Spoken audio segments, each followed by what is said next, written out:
Hello বন্ধুরা, আজ মহাকালী পুজো। তো মায়ের এই নামকরণ কোথায় কিভাবে এসেছিল, কেনই বা মায়ের এই রূপের আমরা পুজো করি, চলো আজকে সেগুলো নিয়ে একটু কথা বলি।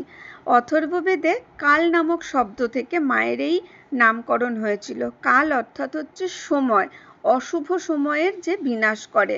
মা কালী তাকে মৃত্যু, অন্ধকার ও সময়ের দেবী রূপে চিহ্নিত করা হয়।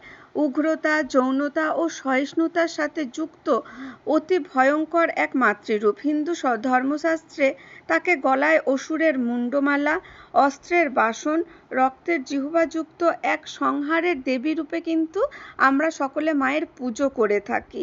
মাতৃশক্তি, সৃজনশীলতা এবং উর্বরতার প্রতি এই দেবী রূপ কিন্তু মা পার্বতীর এক অবতার। বন্ধুরা, মায়ের এই মাতৃরূপকে আমাদের এই শিল্পীরা কি সুন্দরভাবে রূপ দেয়।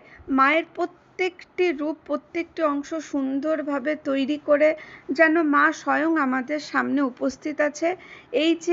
এই ফিলটা আমাদের কিন্তু একমাত্র আমাদের এই যারা মৃৎশিল্পী হয় তারা কিন্তু তৈরি করে দেয়। বন্ধুরা দেখো, মায়ের এই ভীষণ সুন্দর রূপ কিন্তু আমার শহর আসানসোলের তৈরি।